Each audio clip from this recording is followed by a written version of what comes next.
Hey, welcome to I'm calling the GC Hammer Show. That's MC Hammer. I'm Grant Cohn. GC together, GC Hammer. Jack Hammer, you know him. We used to do a show together breaking down film. He is the beat writer for the Santa Rosa Press Democrat, where some serious journalists have come through. How you doing, Jack? I'm good. How you doing? I'm doing good. I'm doing good. Today we're going to be talking about Trey Lance and whether the Niners misevaluated him, which it almost feels like they feel like they misevaluated him. So let's start with what to call him.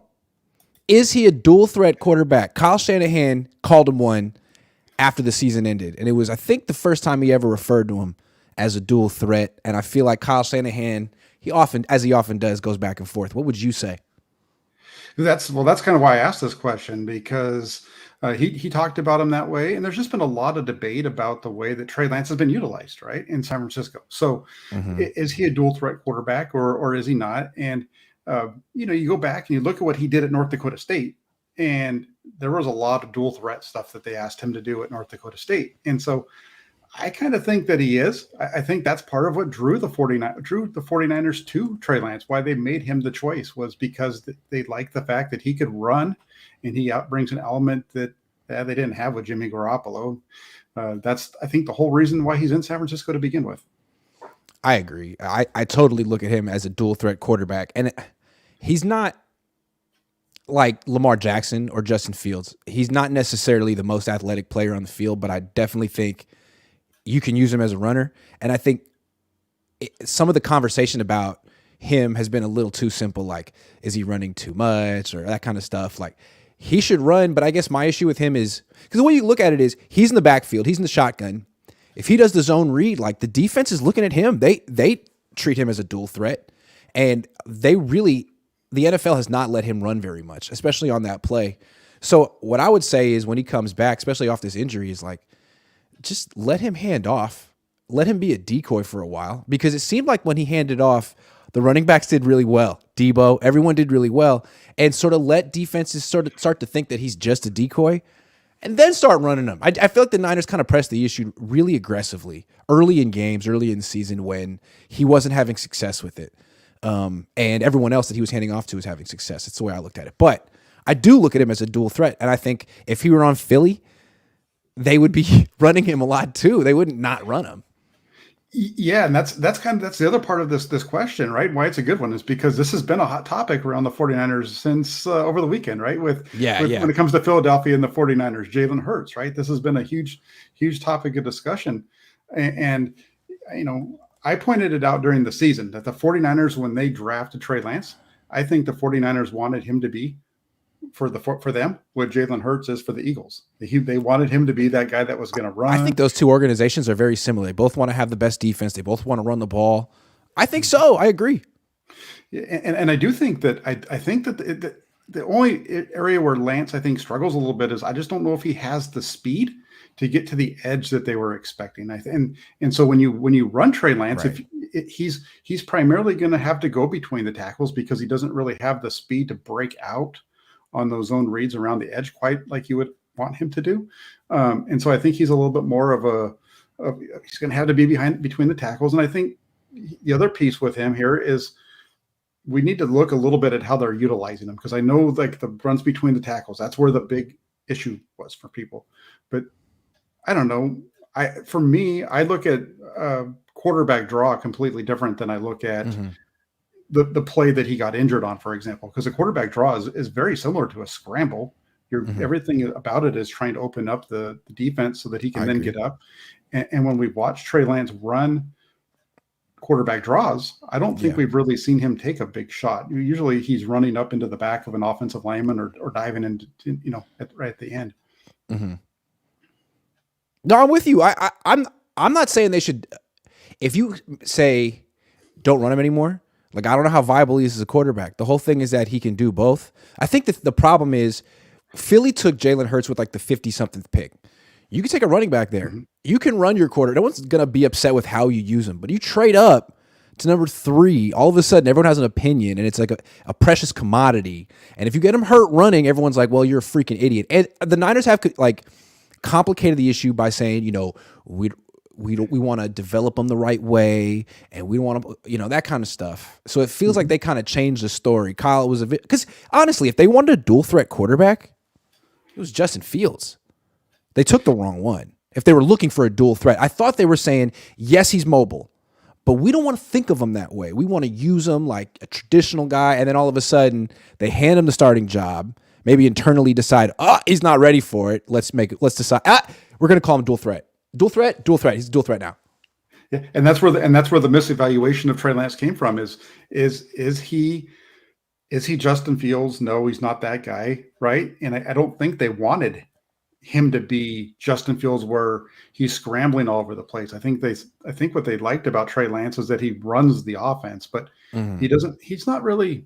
And he was under center in college, to me, you shouldn't be scouting the offense, but Kyle does a little bit of that. Yeah, he was under center on offense. I mean, it was easy to watch his film, and like Kyle Shanahan said, it's easy to pick out plays. It was easy to see him running 49er schemes, whether it was out. And it's hard to find bad plays from Trey. I mean, he threw no picks in college. No, there was a few that were close, but no, there's not a whole lot. And it's hard the evaluation of Trey Lance was extremely difficult because there's not very many throws. It was less than 350 throws. He rarely played. No combine. He rarely played into the fourth quarter. There were very few times when you watched him where he actually played in the fourth quarter of a tight game. I think there might have only been 2 during his entire. He didn't have to.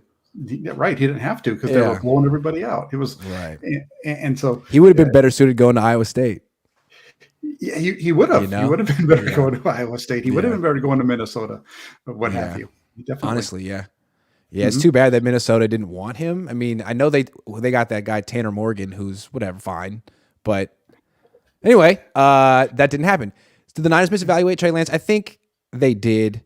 I think what happened was. Maybe he'll end up proving them wrong, but I felt like they felt he's not a dual threat. He's a very mobile pocket quarterback. So we'll sit him a year and develop him the right way. And then I don't think sitting him a year did anything. I was always kind of like suspicious about the whole developing on the practice squad. So I think they got in a year 2, and you were there to training camp. It was uneven. He didn't have a lot of help, but man, it was pretty uneven. I think his completion percentage was in the mid 50s at best. For the whole thing. And I think they're like, well, our plan didn't exactly work. He's not super ready as a passer, so let's pivot, change the narrative, call him a dual threat, run the hell out of him, and hopefully we can tread water long enough for him to figure it out during the season. Or he gets injured and Jimmy Garoppolo plays. I think that's sort of that's why I felt like they ran him with no conscience, because they didn't have a conscience. They had options, and they felt he was sort of limiting their options. So they did what they thought he could do, which to me is funny because he wasn't even that good on zone reads. That's the other thing. He's good at scrambling and like QB draws, to your point, but zone reads, he didn't do that in college. Yeah, the zone read wasn't really his gig in college. Nah. It was the draws and the quarterback powers and those kind of things. It wasn't the zone where he's having to read somebody and that kind of stuff. So you're right on that point. And I liked your point earlier. You talked about, how, what was it? They didn't necessarily want, you made a really good point earlier. You were kept talking. And so I didn't get a chance to agree with you on that one, but sorry. You made a point. Yeah. It's that's because I should have wrote it down. When I hate when that happens. You're saying when they wanted to develop him into not a dual threat, right? But it didn't work. And so they said, okay, we'll call him a dual threat. Yeah, I think, I don't think they necessarily wanted. I think they wanted to utilize him in that role, but actually, here's what it was. And as we talked through it, I figured it out. It was when you were talking about how the running game as a whole performed better when he was on there, even without him running the ball. Right. And yes. I agree with you on that standpoint. Yeah. On that point, it's totally accurate.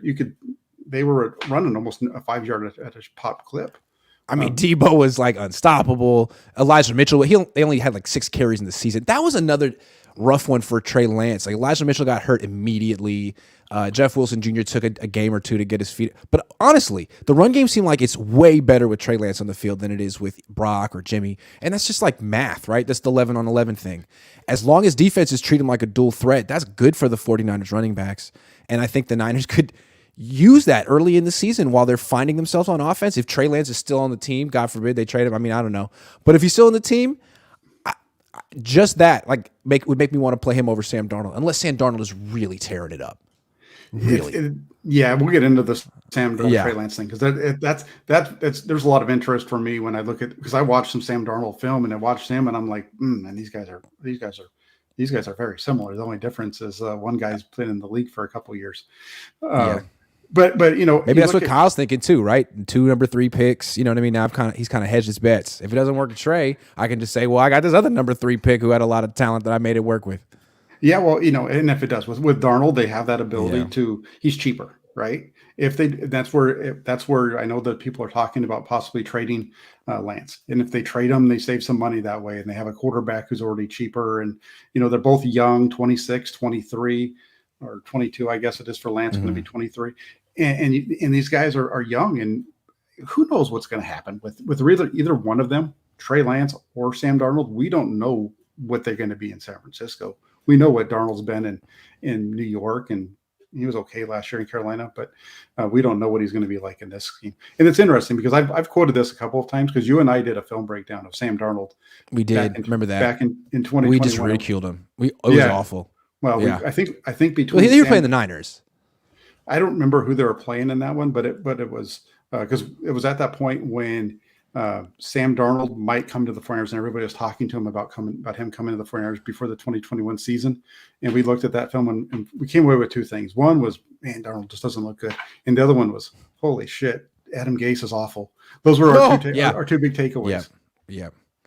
And Adam Gase did getting fired. He really wasn't giving Sam Darnold any help. What I wanted to say was with Trey, his rookie year, when he was going to be in that competition, and there was going to be that 2 quarterback system. Kyle Shanahan was trying to install the zone read, and there was a day, and Trey Lance kept fumbling the ball like a lot, and that was an eye opener. And it's like, right, he didn't do this in college, and it reminded me of Kaepernick's rookie year. He had been at Reno forever. He came to the Niners, and they put him under center, and he kept fumbling the ball in practice. And that was part of the reason I think he didn't play right away with the Niners. There was a transition there. There's a transition for Trey Lance as a runner in the NFL, and it doesn't mean he can't be a good one. That's the thing. Like, who gives a damn about the zone read? The quarterback run element on the zone read is such a small part of the game, and it's not even an explosive play. Like, if you use it at the right times, it'll get you first down, a touchdown. But it's really like a 5-yard play. I think the quarterback runs that are the most devastating are the scrambles to me. And the scramble, and I think he could be a really good scrambler. And that's where that was Steve Young. Steve Young on the freaking zone read. No, they didn't have. They definitely weren't running the zone read with Steve Young. And I think you look at Trey Lance and you've watched him play so far. He's been far more explosive on his scrambles, and he's been indecisive because he has been indecisive on his runs, design runs at least. And I think you kind of look at Lance and you see where he is moving forward, and I was excited to see what he was going to do, in 2022, even against, I know that his training camp was up and down, and I talked about that a lot, but I was excited to see what he was going to do in week 1. And it was a bummer to have that rain. And I thought he still played decent. And there were some, he played good early on. It's just the thing when it comes to watching Trey Lance with the 49ers is, and it's not just Trey's fault though, but this offense is very inconsistent, and it struggles to find its rhythm when Trey Lance is out there. That seems to be the biggest. That's my biggest takeaway. And I think that's true, right? He's never going to be the guy. I mean, he's probably not going to be the guy complete the 67, 68, 69% of his throws anytime soon. So with him, the bargain you're making is, okay, we won't be that kind of offense. We'll be better at running the ball. We're a run first team anyway. And we'll be better at taking shots down the field, which complements a run first team. So no, I mean, we won't necessarily be this as good at keeping the offense on schedule through the pass game, but we'll be more explosive through the pass game. And we could be more explosive overall. I mean, I thought that was the idea, but maybe, certain people in the team aren't as on board. I thought Kyle Shanahan got it because he's a genius. He can see it. He understands. I mean, Philly gets it. That's how they use. I mean, I don't know, but it seems like the Niners definitely want to play a certain way because they've been playing a certain way since 2017. Yeah, and I think it'll be we'll see how Lance is this year when he's in during training camp and during OTAs and those kind of things. I think we kind of earlier we talked compared Lance and the 49ers to the Eagles and Jalen Mhm. Hurts, and the difference between Hurts and Lance is the accuracy on those short throws, because Lance has the arm, he can throw That's it true. deep. Hurts is quite accurate. Yeah, Hurts is quite accurate. it's Yeah. Hurts is very good in that, because the Eagles are either their offense is interesting because they throw a lot of screens, a lot of A short lot of throws. layups. Yep. Yes, and then they Yeah. take the deep shot over the top. Right, that's Yeah. the 3-point ball. Yeah. And they do a lot of that. And Yeah. I think that's where the 49ers could wanted to go with Trey Lance or want to go with Trey Lance. And I think just Lance has to be better at getting the ball out of his hands quickly and getting it where those guys can make Yeah. plays. And so I think if you're talking about like misevaluating Lance, I think it's a little bit of some of that stuff showed up in his college film. Because I don't think And they liked Justin Fields on the quick game. I think they felt he had an elongated release. He's not going to be that good on the layups, and I thought they thought Trey Lance would be. But we've seen Lance really like airmail some screens and stuff where it's like, whoa, man, that's a really easy throw. Even at the end of the Houston game, remember he did that, and Kyle Shanahan yelled at him. I was like, why are you yelling at Trey? It's like, well, that's Kyle, and he did just miss a layup. yeah, it was like down in the Yeah. red zone right there. And Yes, on the you're right. right. I remember that. Yeah. Mhm. Yeah. Yeah. Yeah. So it's interesting. I can't wait. Didn't he miss one to Debo in Chicago at the end of the first half? They tried to throw a screen out to Debo, and it was just like totally off. It was like, what, dude? Yeah, there was a couple Yeah. of them, and there There's was a a couple couple of them, of those. but there was one. Yeah. There was one that Now, I think I want to ridicule Jalen Hurts for a second. What was that throw at the end of the Super Bowl? That Hail Mary? What the hell was that? He was like 20 yards short. What the hell was that? yeah. Trey Lance could have made that throw. His arm was tired because he'd been throwing so I much. guess. He had arm fatigue. All right, I'm sorry. Yeah. Yeah. So, All right, let me ask a question. Oh, good. Finish up, and then I got another question about Trey for you. you ask the question. Go ahead. Does he still have a chance on the Niners, or has he been written off? I think he has a chance. I think he has a Okay. chance. It's. You think he'll be here come? Well, we'll talk about a trade later. He has a chance. Keep going. Yeah, no, I think he has a chance. They said, this is his chance right now. Him and Sam Darnold both, but I think this is Trey Lance's last chance in San Francisco. I think he has the ability. He's going to have the time where Brock Purdy's not going to be out there. I know it's mini camp and all that stuff, but he's going to have time all to himself. And if Trey Lance is the guy that everybody thinks he is, right? If Trey Lance is the guy and he can fulfill his potential, I think he could take the job. I'm with it. I'd like to see Trey take a leap, but I'd also like to see Kyle have a better sense of how to use him. And Kyle's talked about this, that part of the thing with Trey is like figuring out how to call plays and what works and that kind of stuff. I thought when Brock Purdy came in, Kyle was surprisingly ready for that. Like he was calling different plays for Brock that he had. It wasn't just like, hey, Brock, go do the stuff I was calling for Jimmy. All of a sudden there were more pocket movement, more shots down the field, more shots outside the numbers, especially to the left. And I thought, wow, Kyle sort of has a feel for Brock Purdy and what his strengths and weaknesses are. I'd like to see Kyle have that with Trey because I thought, especially as a runner, he didn't really have that feel. I mean, everyone assumed that because Kyle had success with RG3 that he was going to also have success with Trey, but they're such different players. So I'd like to see Kyle have like a better game plan. And we talked about it earlier. Like you don't necessarily have to run Trey that much to have him be a threat in the run game.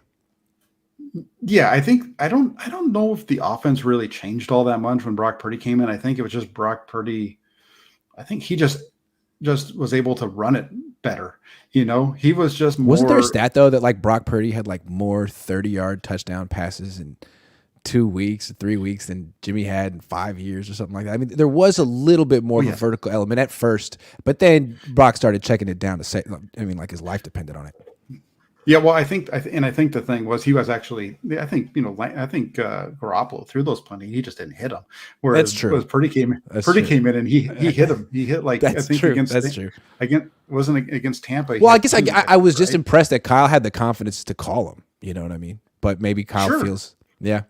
But I mean, and you go back to the game in which the week 2 game when Lance got injured and Garoppolo came in that game. Remember, as soon as Garoppolo came in, remember like one of the question was all of a sudden this offense is throwing the ball over the field now that What's that Garoppolo's in. about?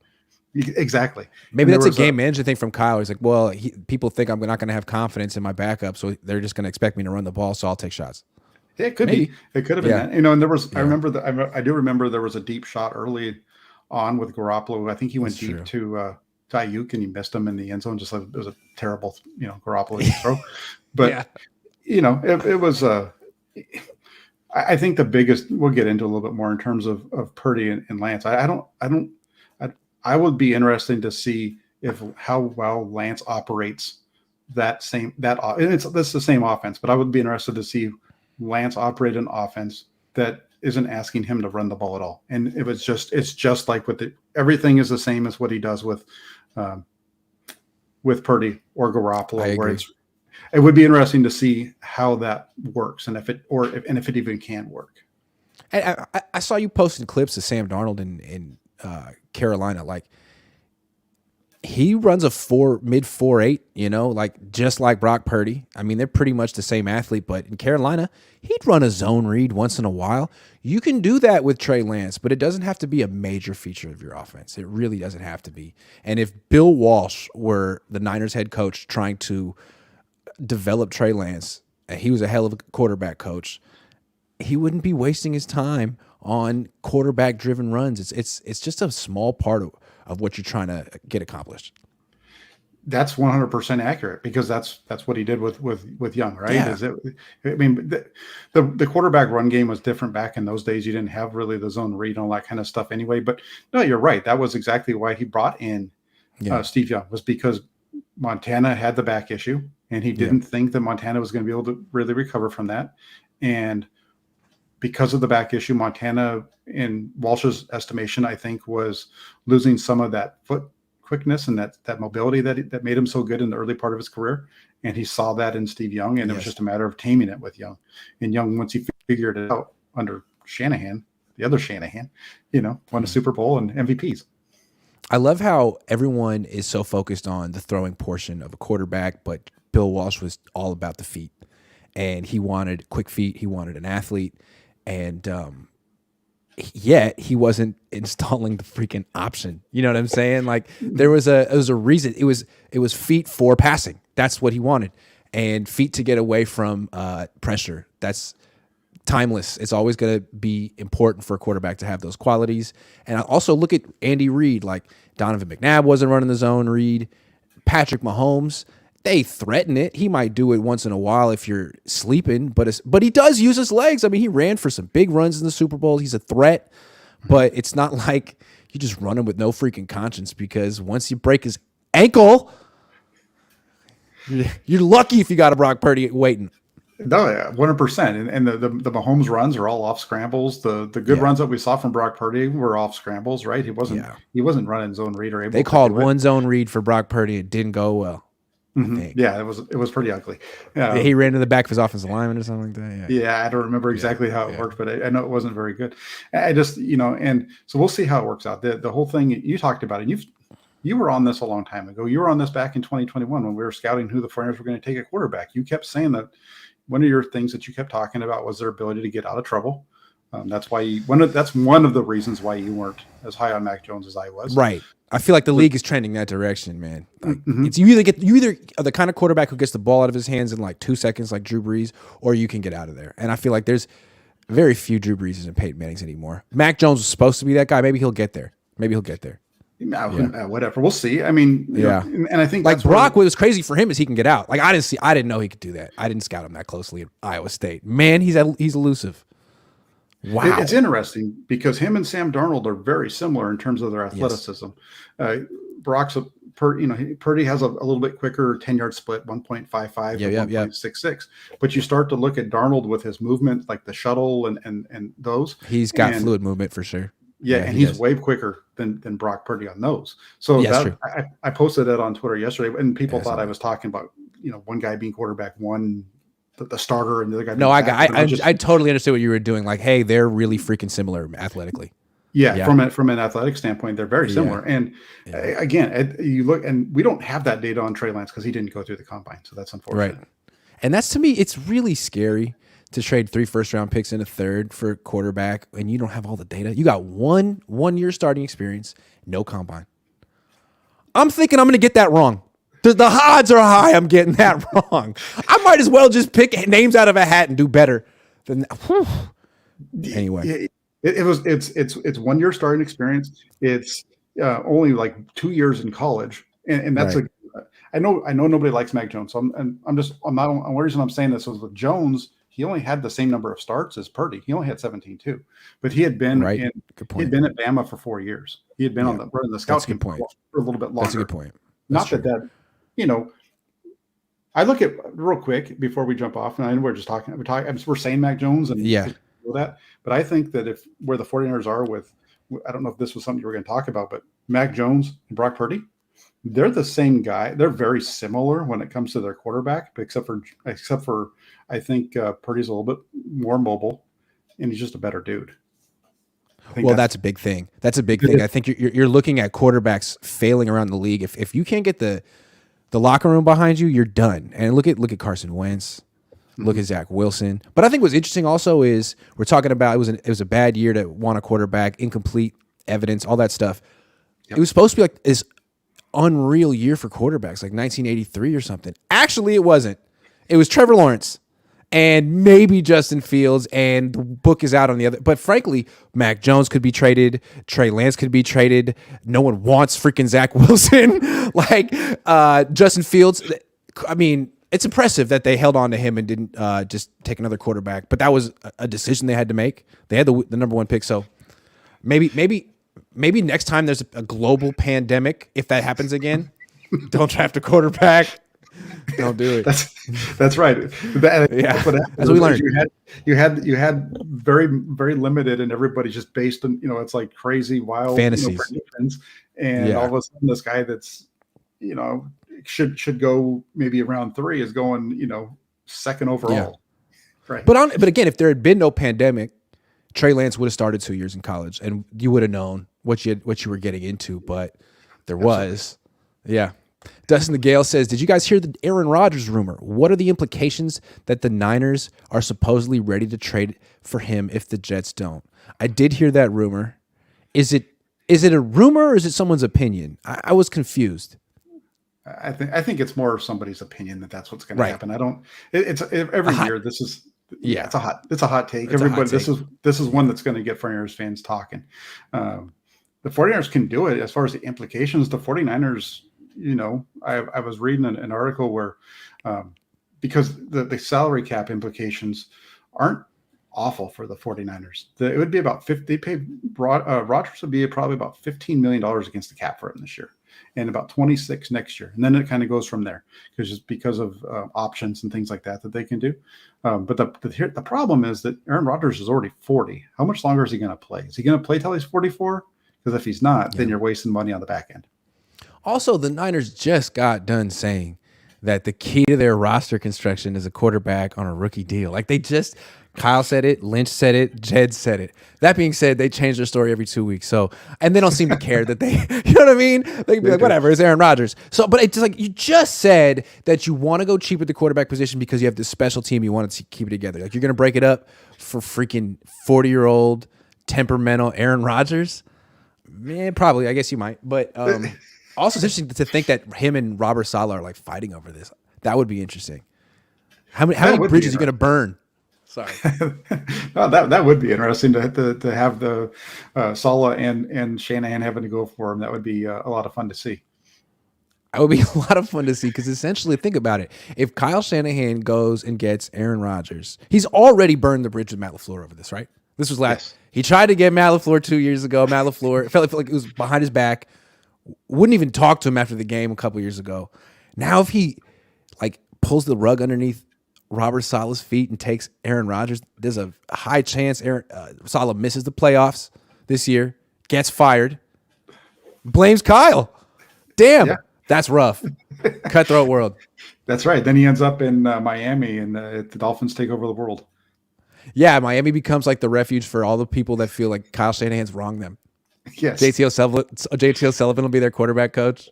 There you go. Exactly. Jimmy Garoppolo will be there in a year or two. Robert says Trey Lance gets treated horrible yet. Horrible. Sam Darnold stunk it up for years, and yet the media still speaks highly of him. Media bias against Trey. Oh, we're talking about the media now. Yeah, I don't think the media has anything nice to say about Sam Darnold. No, I don't think there's anything not to say about Sam Darnold. I think the nicest thing I've said about Sam Darnold is that I'm interested to see how he's going to do in this environment compared to what he's done in the past, because it's different. He has this is the first time I think he has a really good coach around him, and the first time he has a really talented team around him. But other than that, right. Again, I already said this. I think that Darnold and Lance are very similar. Maybe. Well, the way I look at Darnold, like the story of his really going back to college is holds the ball too long, tries to do too much, makes a bad decision. And this was his USC too, that final year when he was really hyped up and people were supposed to be like sucking for Darnold. Like, no, he does too much. And if he could stop doing all that on the Niners and get the concept of being a point guard and letting Christian McCaffrey and Debo work for you like Purdy did, then it could work. But he's got a lot of years of hero ball underneath. I mean, 90 turnovers and 50 starts. Like, get the hell out of here. That's Jameis Winston stuff. Yeah, no, it is. It's bad. I know. And the only thing that gives you pause on that is Garoppolo all of a sudden turned it around at the end of his time here. Yeah, because you have a little bit of a security blanket there. And again, but he played with McCaffrey in freaking Carolina and stunk. That's the thing, man. I'm curious. I'd like to see. And I hear you, because I had this back and forth with Jesse on Twitter. Okay, and it's cool, and I hear you because the difference though is that you also had Matt freaking Rule and Joe Brady running that offense, running that college stupid freaking offense. It's true. That's the only thing is in that first year in Carolina, it was Matt Rule. He's not even in the NFL anymore. Joe Brady. He's now a quarterback coach. Who knows where? He's not even calling plays anymore. His stock tanked quick. All right. AJ says, gents, the newest rumor is that the Niners may be interested in trading for Rodgers if the Jets deal falls through. Any thoughts? Wow. We got that one. 2 people wanted to know about Aaron Rodgers. This is the hot topic. We missed it today, Grant. This is what we should be talking because this is all everybody's, I don't know. In terms of Aaron Rodgers, let me ask you, do you think Aaron Rodgers is worth the money for the 49ers right now? Does he make them a Super Bowl winner? Yeah, probably. Now, here's the thing. I mean, I'm really pessimistic about the Niners. Here's what I'll say. If the Niners get Aaron Rodgers, Kyle get him hurt. So no. Okay. So no. So I'm a jerk. You know what I'm saying? I'm a jerk. I mean, he has been getting hurt. I mean, he's getting older. He's not as mobile as he used to be. He's kind of like Brady where he just kind of is trying to not get hit out there. I mean, yeah, if they had a little bit better, if they had a better right tackle than Colton McKivitz and a better right guard than Spencer Burford, yes. But they're so invested on their defense, which honestly, like if they had Aaron Rodgers and a kick-ass offensive line, hell yeah. Because at that point, all you need is like a mediocre defense. But the Niners are so invested in having the best defense because John Lynch is the GM or whatever. I don't know.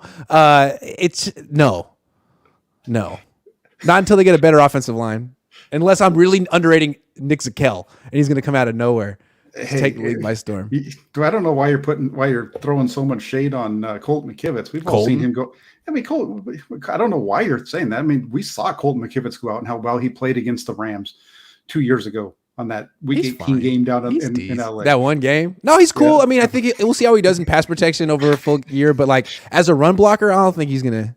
No, he's slow. I'm teasing. I know. You're giving me a tough time. I'm throwing John Lynch's words at you there because that's what he said. He's trying to sell you on that one. It's like that one game, that one time. It's like, say no more. Say we've seen those fight. Yeah, well, they're right about Jake Brendel, but if Jake Brendel's like a good athlete, if you go check out his combine or pro day numbers, he actually can move. Colton McKivitz, not so much. No. So I want to see what Nick Zakelj can do, and I think that's the guy, the dark horse. He's a good athlete. I saw the numbers you posted. He definitely is. Surprising. Everyone's like, oh, he's got these really short arms. Like they're literally an eighth of an inch shorter than Colton McKivitz. So I think he's in the ballpark. Clay says, glad to see you both together again. Now we just need Vish. Stay tuned. Stay tuned. Gavin Brown says, at Jack Hammer, will you rock a man bun if we get A-Rod? That'd be fantastic. For sure. I'll do that. If Aaron Rodgers shows up in San Francisco, I'll do a whole show with a man bun. Be careful. Jarrett Bailey said he was going to eat a shirt if the Niners finished the season undefeated, and he had to eat the shirt. I think he ate part of the shirt. Yeah, something. He ate something. It wasn't a shirt. He ate something. If you go big, go Lamar, not 40-year-old Aaron. I see. I agree. But Lamar's kind of scary too because he has gotten hurt the last 2 years. And again, it's the 49ers, guys. We got to be self-aware here. You know what I'm saying? Mm-hmm. It's not something they're good at a lot of things. That's not one of them yet. I'll be positive. I would go Lamar too. Yeah. Ezio Sanchez says, I have a theory that Kyle Shanahan wants to injure his quarterback so he can play. Regarding Kirk, not that I want him. Having a top 8 to 12 quarterback could get us over the hump. If the Niners could keep any quarterback healthy, sure. Actually, looking at Kirk Cousins' numbers, I mean, the Niners haven't had a quarterback like that since freaking Garcia. I mean, let's just stop. Let's just like pump the brakes just a little bit. I know it's only an 8-game sample size, but what Brock Purdy did in the 8 games that he played before the NFC Championship game was as good as any quarterback play that we've seen. I've said this many times. It was the best quarterback play we've seen in San Francisco under Kyle Shanahan. It's best quarterback. His performance in the playoffs is the best since the Kaepernick in 2012. True. But that's also a reflection of what the Niners have had. Sure. But you look at his numbers over that time period compared to the rest of the league. The 49ers were scoring right there with the top teams in the league. His numbers in the 49, I posted this and people got upset about it, but his number, he had more 200-yard passing games in the playoffs than Patrick Mahomes. That's interesting. That's true. The one thing about that though is Mahomes missed a series of the game against Jacksonville with the injury, but it was one series. But let's just give him that. So that means that the 49ers with Purdy and the Chiefs with Mahomes were putting up points and moving the ball at roughly the same clip. And I know it's not just Purdy. Purdy has a bunch of boatload of guys around him.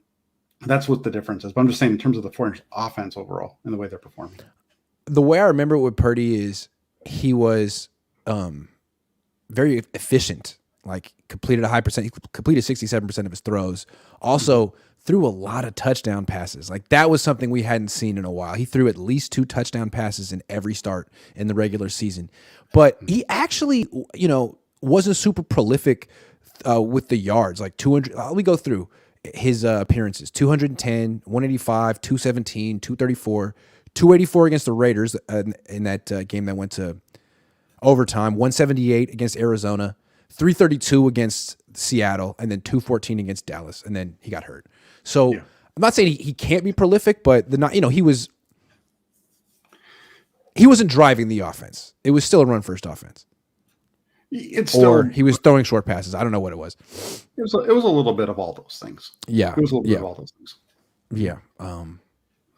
Part of the reason, and I said this during the regular season too, part of the reason they were putting up the points too was like the Washington game, for example. They put up over 30 points in that one. He played well, but the part of that was the defense played great too. They gave him the ball short. Many turnovers. Yeah. Mm-hmm. There's a lot that went into that. So it's a good thing the Niners don't have to like give him an extension. They can just say, we like him. He's a leader in the clubhouse. But like watch him play for a few more years before you determine if he's as special as John Lynch says he is. I think Kyle Shanahan gets that. I give Kyle Shanahan credit. I think he's always the guy in the background like, that quarterback's not that good. He's not that good. Which, at least he's not the one I think that falls in love. I think John Lynch was the one that was really excited about giving Jimmy Garoppolo $150 million or whatever. I don't know. WB Studio says, are we going to have a legit quarterback competition between Trey and Sam for week 1 or an unfair camp? Like when Trey went against number 1 defense at practice and struggled and threw less picks than Jimmy. I don't know. It's going to be interesting. I really hope it'll be competition. It's all going to depend on what's going on with Brock Purdy. I mean, they talked about a quarterback competition, but just parsing Shanahan's words, he didn't say anything about a quarterback competition in training camp. He said he only was talking. He was very specific about OTAs, and so Yes. it was very interesting. We'll see what happens, but I would love for it to be a quarterback hunt. I would like to see them roll the ball out, let all three of those guys just go wild. I think it'd be a lot of fun. Yeah. Tyler says, so would you rather have Lamar or Rodgers if this is true? Lamar. Yeah. The guy in his 20s. Robert says, are we gassing up Brock like we did Jimmy in 2018? I'm a little afraid because Jimmy actually was putting up, if you remember in 2017, he was throwing, didn't throw a lot of touchdown passes. That was different. But he wouldn't have a great team. I mean, he was putting up like 300 yards, 330 yards, throwing a Marquise Goodwin. It was impressive. I mean, he got a lot of money off of it. And then he never played like that again. There's a difference. There was a difference though, in that there were some. You go back and you really watch those games. There was in 2017. I saw a guy who was making some really good throws, but he was also getting lucky on some throws. Super lucky. The one against Tennessee where he just threw the pop fly and he got caught by Goodwin. Yes. Yeah, he had a few of those in different games. And if you go back, those were games that and I know they weren't a very good team, but they're winning on field goals at the end of games. And, it was okay. True. I think there was a little bit of that with Brock, though. I think he had some passes that could have been picked that weren't, but he was just throwing so many freaking touchdown passes and the Niners were scoring so many points. It didn't matter at all. But it'd be interesting. I mean, he definitely was putting the ball in harm's way more than Jimmy was even at the end. I feel like I remember how I felt coming out of 2017 was that I wasn't sure what Garoppolo was. I know he played really well. It was really exciting, but I had a lot of questions if he was going to be able to continue that. With Purdy, if it wasn't for the injury, I wouldn't have those same questions. Right. But still, I mean, I feel like when you watch Garoppolo, when you watch Purdy, it's fun. It works here, but it's not like watching the second coming of Steve Young. It's not like, hey, this guy's going to be in the Hall of Fame. I still feel it's like it's good enough. It's good enough for the system and the structure and all of it, but I still would like to see the Niners shoot for the stars. And I thought they did that one time. But maybe I'm underselling Brock Purdy. Dustin the Gale, we'll talk about his special traits in a minute. Dustin the Gale says, how important will preseason performance be for lap dance Lance? I get the feeling it will be ignored by Shanny even if he plays well. Lap dance Lance. Is that even a put down? Like, that's kind of a nice thing to be known as. That's a good one. I think, if he's getting judged off practice, then I think it matters. Yeah, I think if Lance comes out and plays really well during training camp and during preseason, and he's lighting it up like they would expect him to, I don't think they're going to discount it. I think that's what kind of slowed his role in 2021 was he kind of hit a little bit of a wall after the Kansas City game and kind of slowed down just a little bit, and that's why they just moved off with Garoppolo in 21. So I think if he plays up to his potential and really blows it out, I think he could take the job. So there's porn star Jimmy, lap dance Lance. How do the Niners keep getting the same quarterback? They keep thinking that this guy's a grinder. It's like, oh, there he is again. Getting lap. Damn it. When are we going to see Brock Purdy? It's like, oh. But he's supposed to be very religious, right? He's not going to make this. But so is Lance. I don't know. Well, we'll see. You never know with Brock.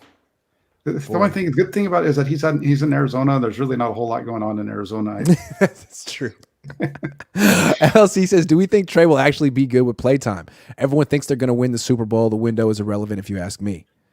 I mean, we don't even know if he's going to be on the team tomorrow. LLC. Don't know. That's tough. That's a tough one.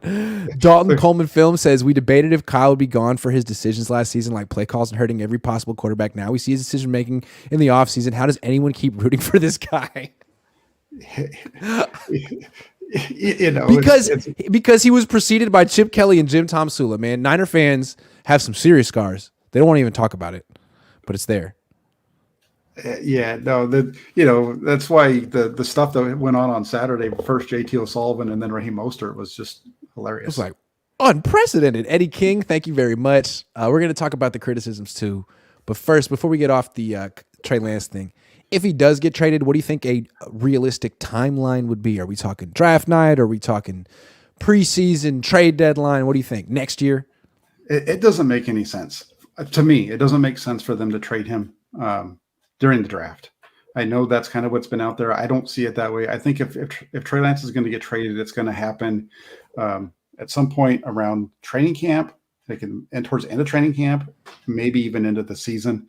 I think it doesn't make sense for them to move off when you have all these questions around Brock Purdy. That's the biggest thing, right? First off, you don't know where Purdy's going to be. You're not going to know where Purdy is until June, beginning of June. That's the next thing with the timeline there for him. And plus, if you trade Trey Lance right now, he's going to cost you $11.2 million against the salary cap, and he's not even on your team.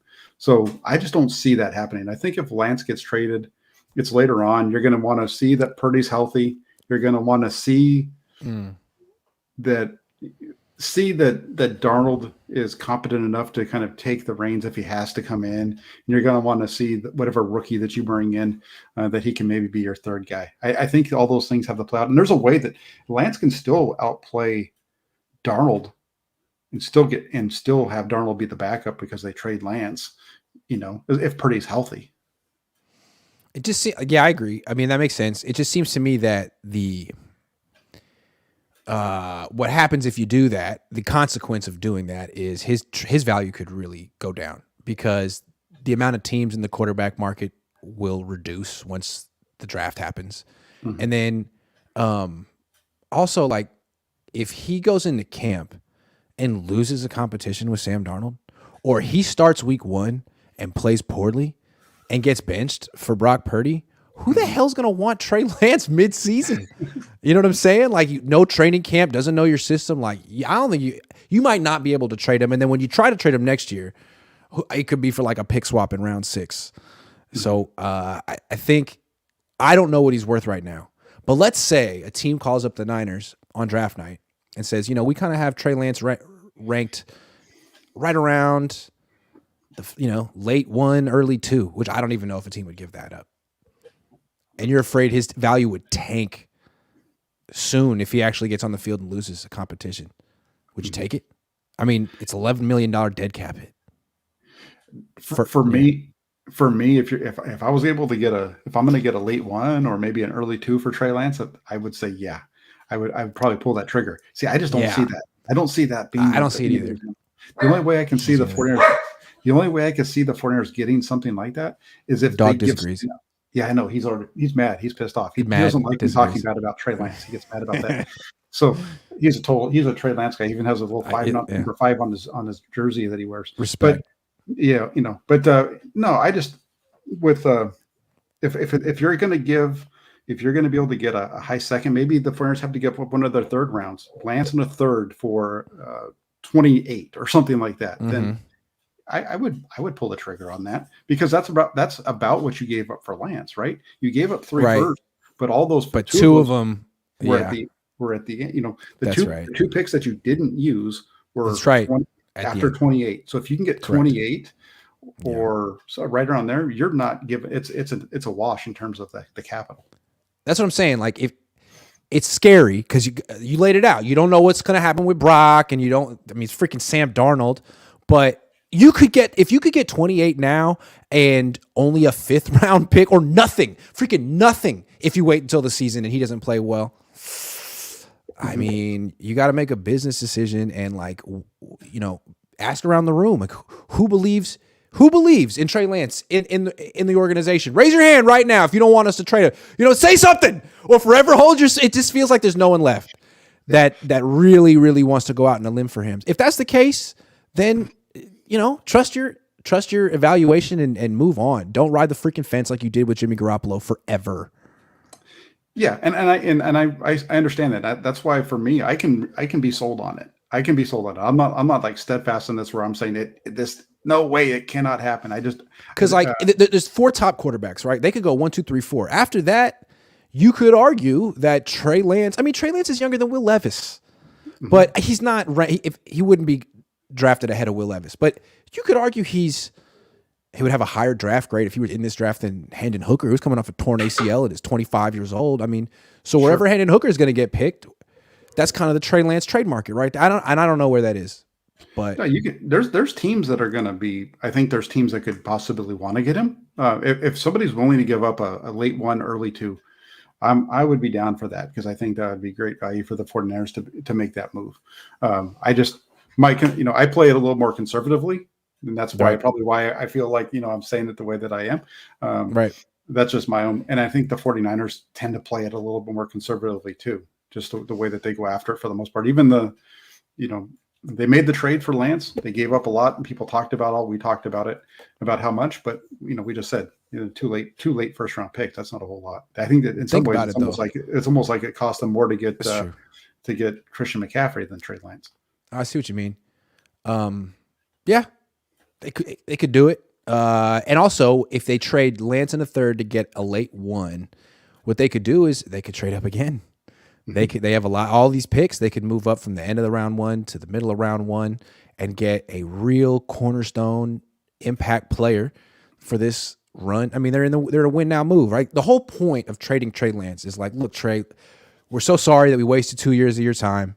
It's nothing you did wrong. You got hurt. It's just that we're on different timelines, and you got to go somewhere else, and we got to make the most of this because Trent Williams is 35, and George Kittle's about to be 30, and this is the way. So, no, all the best to you. So the whole thing is go make a freaking move, right? Get a great right tackle, get a great D end, or whoever it is. Mm-hmm. I mean, it makes sense, right? Because if the Niners hadn't traded for Trey Lance in the first place, they could have had Michael Parsons. They could have had some impact players. Maybe they would have won a Super Bowl the last couple of years instead of being runner-up in the NFC. Who knows? Yeah, if you can get a great right tackle, I mean, there's a lot of. I think a great right tackle. You can get a great safety that can be around for a long time. I think those are like probably their two biggest areas of need. Yeah, I can see that. Hold on, one super chat, and then we'll get to a new topic. Tyler says, Grant and Jack, what would you both consider a failure for this team this season? Missing the playoffs. Yeah. Talk about win now, talking about your window and all this with no quarterback. Make the freaking playoffs and don't use any injury excuses to quarterbacks. You know what I'm saying? I don't want to hear that. Yeah. No, it's a failure if they don't get back to the NFC Championship game. I think this is a team. You look at this, the roster is the best roster in the NFC. I think they have the best. The only question, we were in the same position last year. The question was the quarterback. That's what a number of people said. And I think if the 49ers figure it out, this is the best team in the NFC, and they should be back in the NFC Championship game in late January. And this is the team they want, right? Like they love Brock Purdy. They want a cheap quarterback room. They talk about that. I mean, I think that they have a sort of cost-effective, to be nice, offensive line by design. I mean, that's what they want there. They want to put all their resources into D-line and linebacker. This is what they want. So if they don't at least get to the NFC Championship, I think they should probably get to the Super Bowl. But if they don't at least get to the NFC Championship game, it's like, I guess your formula doesn't work. You've tried like 5 times. Yeah. Maybe you need to, mix it up a little bit and go all in with offense or something. I don't know. I wouldn't say it's a failure if they don't win the Super Bowl, but I think it's a disappointment if they don't at least get there. I really do. I think this is a team that NFC Championship game is. We've been there 2 years in a row. We've seen them lose that game. Now, if they do it again 3 years in a row, that's almost as bad as that's even, that's worse than the Buffalo Bills back in the late 90s, but they kept losing Super Bowls. But I feel like that comes down to an inherent divide between Niners fans and analysts. The older guys like us who hold a team to the ultimate standard of winning Super Bowls. And I feel like younger guys who feel like in the salary cap era, just being in the mix every year is good enough. And I frankly feel like Jed York feels that way, which is a little disheartening to think that the 49ers operate that way. Hey, well, the thing is, if you're 30 years or younger, you don't have any idea what it's like to win the Super Bowl. If you're a only reason I know is because I was born in 88. Had I been born in 89 or 90, I would not freaking know. I was just at the end. end. Yeah, you were just caught onto it there, and that's it too. And we talked about we're talking about all these different things, and I hear people. I mentioned this. People keep making excuses for Kyle Shanahan. They make excuses for the play at the end of the championship, for the play in the NFC Championship. Yep. They make excuses for the way that he handled the end of the Super Bowl. Your dad covered Bill Walsh and Eddie DeBartolo. Eddie DeBartolo and Bill Walsh, they had a good relationship, but it was very contentious when they weren't winning. Yes. And I don't think that Eddie DeBartolo would really be managing this situation the same way with Kyle Shanahan Right. that Jed Yeah. York is. He wouldn't be bending over backwards to see it from Bill Walsh's or Kyle Shanahan's perspective. He would say, how the hell did you get 2 quarterbacks hurt in the same game? Well, how did you do that? How did you get 4 quarterbacks hurt in the same year? What am I paying you to do? Yeah. I mean, I would think that's how it would go, and it would probably get pretty heated, but Jed York doesn't have that. I don't even know what he does, because whenever that team is like 3-4, 3-5, the dad shows up. Is that practice? Like, what does that mean? Is the dad in charge and he only shows up when things go bad? I always wonder. I always Yeah, wonder. you see John out there in the middle of the practice field talking to Trey and or not Trey to Kyle and John, and then practice goes on. But yeah, that's what. And all of a sudden they turn it around. They did that 2 years in a row now. It's the magic John York touch. There you All go. right. We talked about this earlier. Kyle Shanahan has pretty much been, you can't criticize Kyle Shanahan. He hasn't taken criticism since he was in freaking Washington 10 years ago.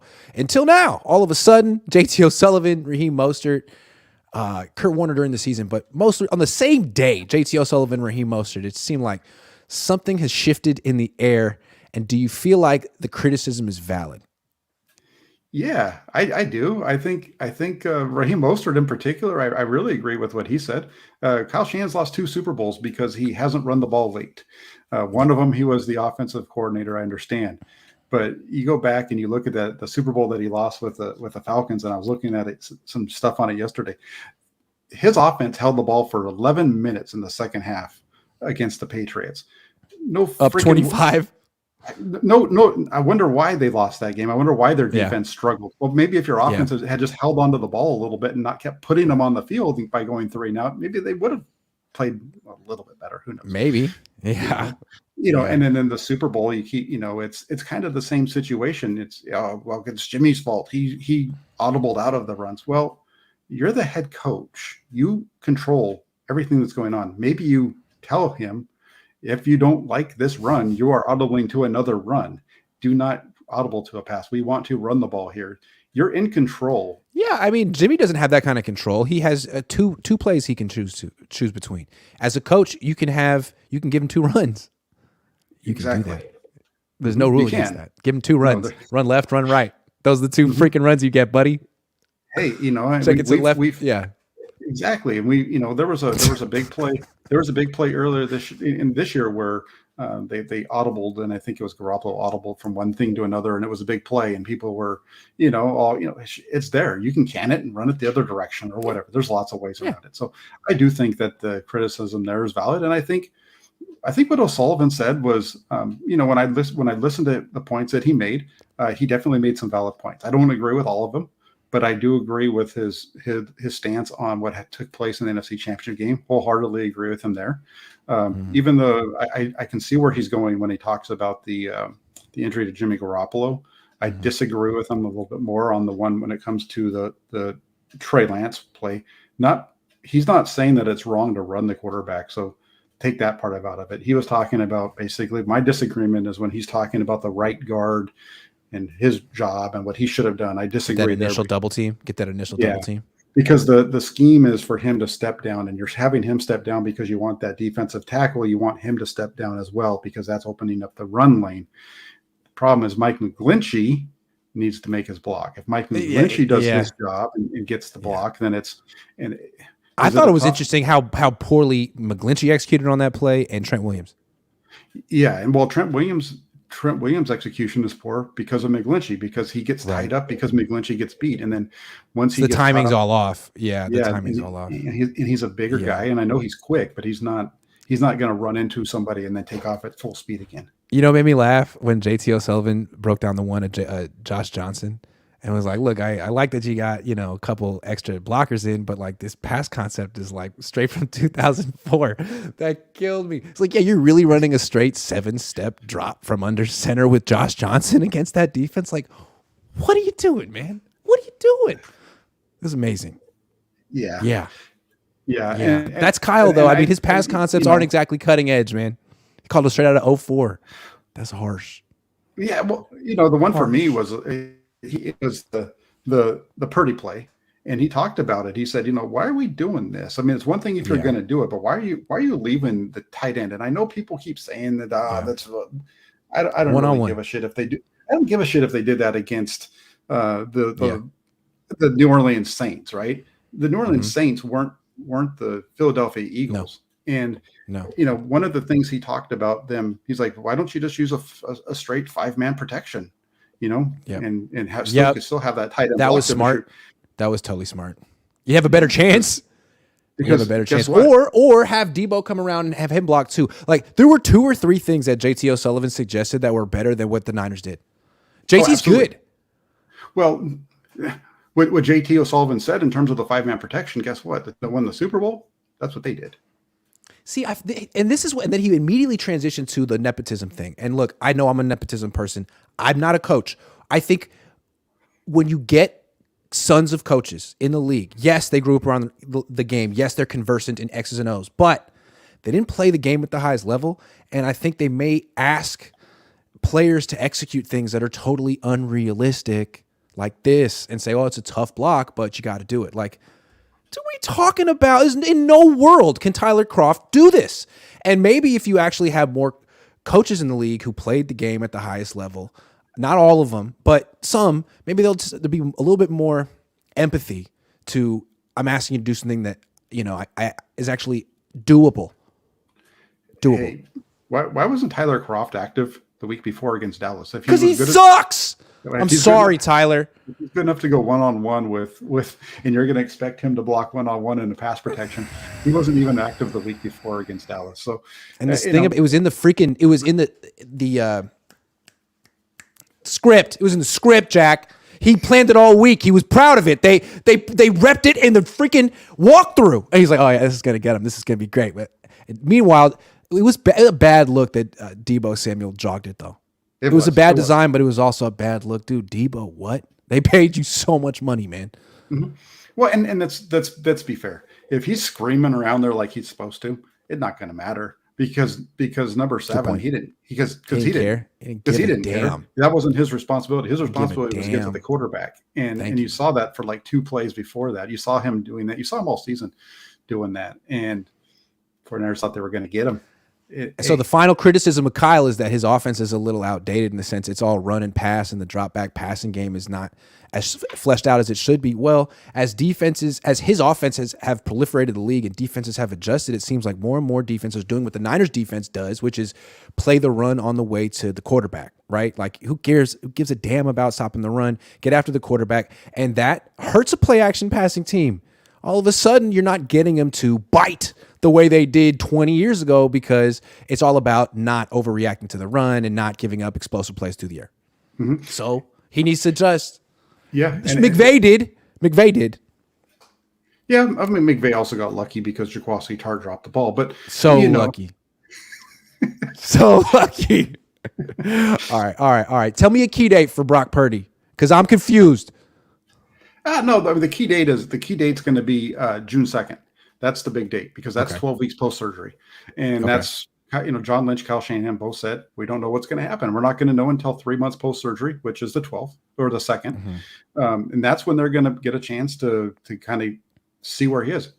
If everything's good, that's when he's going to start throwing, is right after that. He's already been working out, and kind of doing some stuff with his arm. But in terms of being able to actually throw and begin a throwing regimen, it's going to be right around that time. So how June 2nd turns out for the 49ers with Brock Purdy is going to, I think, start to give them the next point as far as when he's actually going to be able to return. Is he going to be back in training camp? Is it going to be week 1? Is it going to be week 4?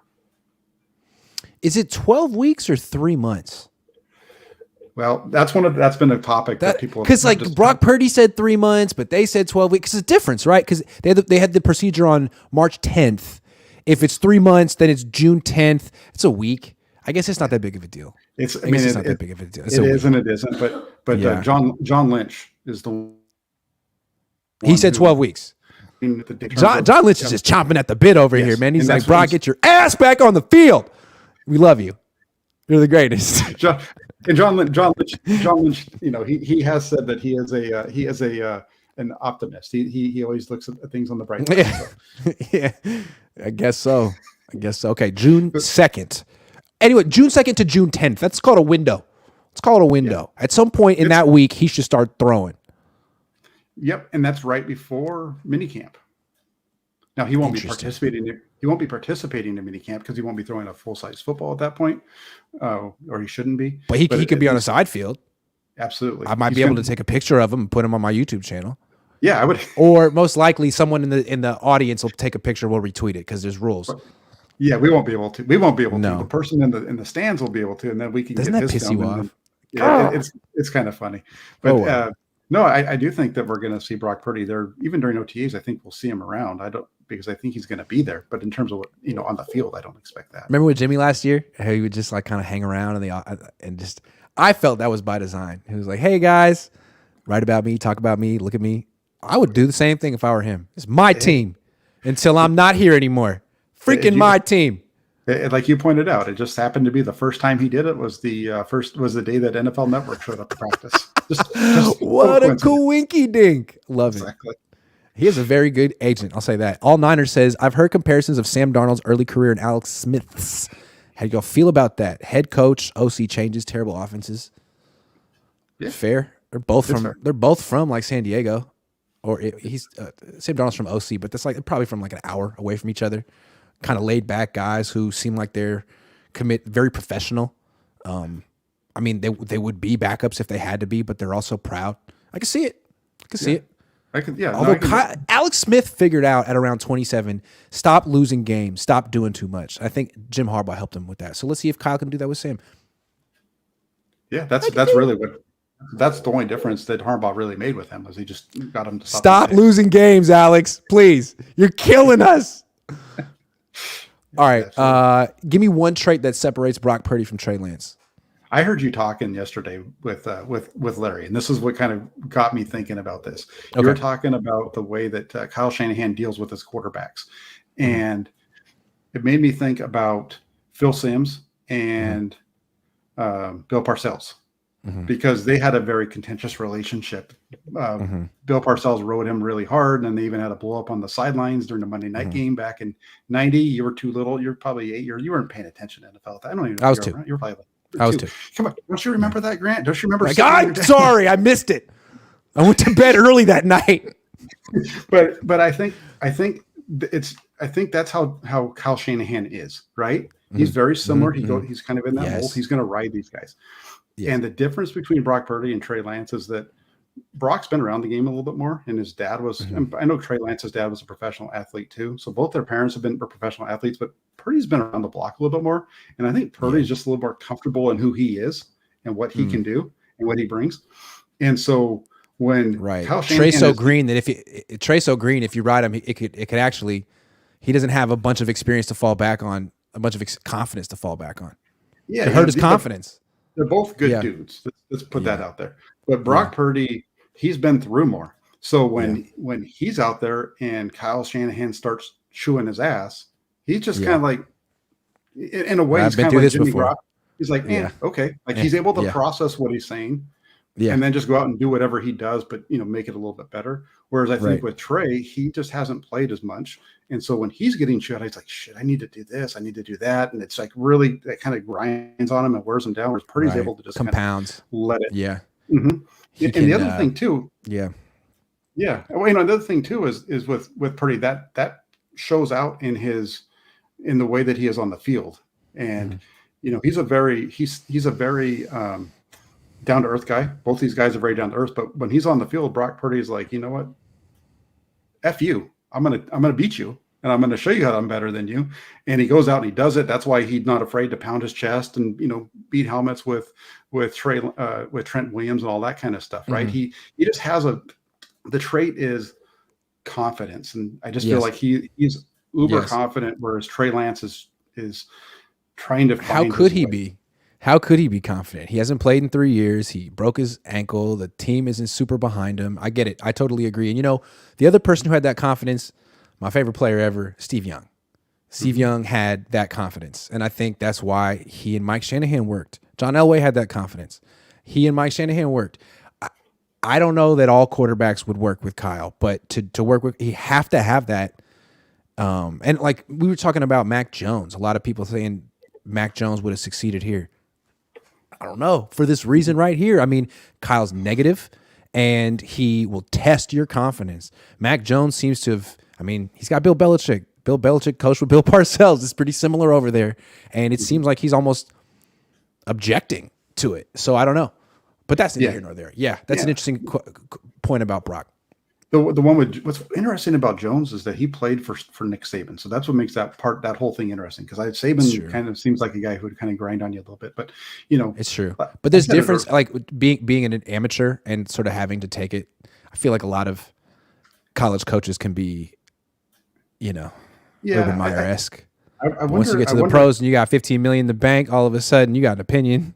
I wonder with Mac Jones. I wonder if those things were there in 2021 when he was playing with Josh McDaniels. With Josh McDaniels compared to 2022 when he had the guys that were running the clowns that were running the show last year on offense in New England. I just think it's crazy. Like Bill Belichick brought in Bill O'Brien, and you thought, well, that handles the situation. Mac Jones was upset about Matt Patricia. You bring in Bill O'Brien, everyone's happy, but are they? Like, or is this still going on? Like, what the hell's going on? It's still going on. It sounds like, and so it'll be. I don't. So is Mac Jones throwing a hissy fit and being like, "I want out," or is Bill like, "I don't like you, like you failed my test, you're out"? I don't know. I just wonder.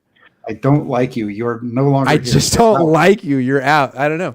All right, last question for you: is Kyle Shanahan too tough on quarterbacks? I mean, you said he rides them. I said he's negative.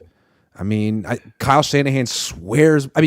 Steve Young swears by Mike Shanahan, who was the same exact way. What do you think? Again, I think there is a lot of he is tough on them, but I think it takes a special kind of quarterback. But he's looking for perfection, and I think that's what I would rather have a coach who is that way with them than somebody who's just kind of letting things slide. And I think the way that he talks to them behind the scenes is different than the way that he talks to us about them. I think there's a little bit. He's probably a little bit more positive. Even he's chewing their asses behind the scenes, but I also think he's kind of picking them up a little bit too. So is he too tough? No, I don't think he's too tough. I think I talked about the relationship between Parcells and Sims as an example, and I think it'd be interesting to see the dynamic, what that was like between Brady and Belichick. It seems like there was a little bit of friction at times there between those two. I think that they were able to get along, but I think some friction there. So it would be interesting. Is it too tough? I don't think he's too tough. I think it's a trick question. I think it depends on the quarterback. I think it depends on the quarterback. Like let's say you put Tua on the Niners. Yeah, I wouldn't work. He would crush Tua. Tua seems like a gentle flower. Almost. Yes. I'm sorry. I'm a gentle flower too. I'm very sensitive. I hate criticism. I don't like it. I don't like honest feedback, although I take it all day on Twitter and I read it all. Thank you very much, everyone. But no, Tua, clearly, I mean, he got that from Brian Flores, who's a good coach, but he comes from the Belichick school and he wrote him, and Tua lost all confidence. And what Mike McDaniel did was give him confidence back. And so I think for Tua, you need a certain style. And for Brock Purdy, maybe he doesn't need Mike McDaniel showing him a bunch of clips about how good he is. Maybe he needs Kyle Shanahan to be like, dude, what about these 4 plays, please? Maybe that's what Brock needs. Yeah, and I think you're right. It is a trick question, and it's good that we got it out there that you're a gentle flower, Grant. That was. I was an English major. I read poetry in college. But yeah, no, I think it is a little bit. It is a little bit of a trick question because it does depend on the player, and I think you've talked about this in the past with Alex Smith. Right? When Alex Smith and when Jim Harbaugh came, what did he do? He talked him up like crazy. He got him. That's what he needed. That's what he needed. He did not need Kyle Shanahan at that point in his career. He needed Jim Harbaugh. Yeah. And I think it's just a matter of the player and the coach meshing. It's part of the whole process that goes into picking that guy.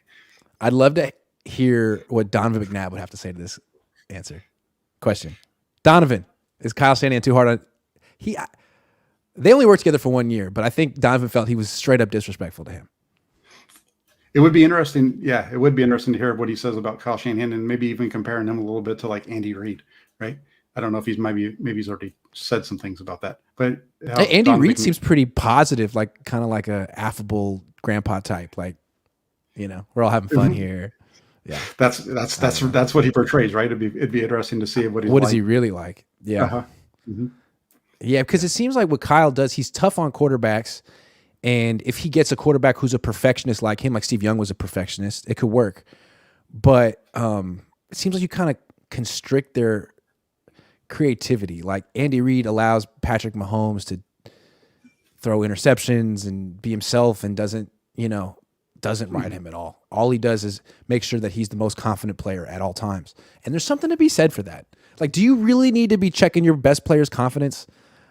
Like, don't you want him to have an ego? Like, is your ideal quarterback really Kirk Cousins? Come on, because Kirk Cousins he's meek. That's almost his problem, right? I mean, look, he like walks around like he doesn't even believe in himself. It's like, come on, Kirk, have some swagger, Kirk. Hey, what are you talking about? He's got the gold chains and all that. Yeah, kind right. of stuff. Which was so funny because it was so not phased. Why it's hilarious, but yeah. Anyway. Yeah, that's what I'm thinking. His perfectionism, it's like a gift and a curse. It's like you gotta let the quarterback go out and be. I don't know. You got to let them go out and be their guys, and that's again. I think gotta let them do it. Yeah, I think it goes back to having a quarterback though who has enough of that belief in themselves so they can do it. Like they can make you think that they're listening to every word you're saying, and they can. But really, they're tuning out all the negativity, all the bullshit, all the shit that's not helpful, and taking in the stuff they need. Yeah, or they're able to just to hear it, and they're able to say, "Okay, I hear you." Yeah, and this is how, but I'm still going to do it my way. But I know that how I can fix it, kind of thing. But I'm not going to hurt my feelings. You can compartmentalize it. That's compartmentalize it. Doesn't hurt his feelings. I can't do that. Yeah, I can't do that shit. Yeah, when I played, I was so bad. I wasn't coachable. I would take everything personally. I was a bad athlete, but I was fast. Well, so I would always trick the coach and give me playing time, but then I wouldn't play well because I wasn't a good athlete. Hey, but you're fast. You're able to get the ball. Fast. I could run. I could have been a good soccer player if I was dedicated. And, sorry, Coach Pete. Yeah, but you're fast and you're able to kick the ball. I could kick it a little bit. Not that great though. Not really. Most people that play soccer like have foot skills and stuff. Like if you gave me a soccer ball, I couldn't juggle 3 times. It was embarrassing. I didn't own a soccer ball in high school. Like really took varsity sports very seriously. Let me say something about being an English major before we sign off. I think there's something to be said for being an English major. Yeah, you got to read poetry and a bunch of like Shakespeare and stuff, and maybe it's a little weird, but you're the only guy in the class. Think about it. Only guy in the class. Good time. You want to be an engineer? You will be. There might be one girl in that class. Actually, I don't know. I was never an engineer. I don't know, but I just think you could do worse. See, you do worse. Got to tune into Grant for some life advice. Sure. Yeah. Also, poetry short. History textbooks very long. Something to think about. There you go. Well, this was a lot of fun, Jack. We'll just do it again next week. Yeah, absolutely. That was fun. It's good to kind of be back. We're back together again. Neither one of us are in the same place that we were in last time we did this, but that's right. That's right. You definitely got a different backdrop. It's nice to see you, and I'll be seeing you next week. But I'll be seeing you down in Santa Clara in 4 weeks. Yeah, some of that draft. Mm-hmm. All right, absolutely. Thanks for watching, everyone. And remember, this is simulcasted. So in the future, if you'd like to tip Jack, you can watch on his channel. You can tip him directly. It's a nice thing to do. Think about it for next time. See you guys.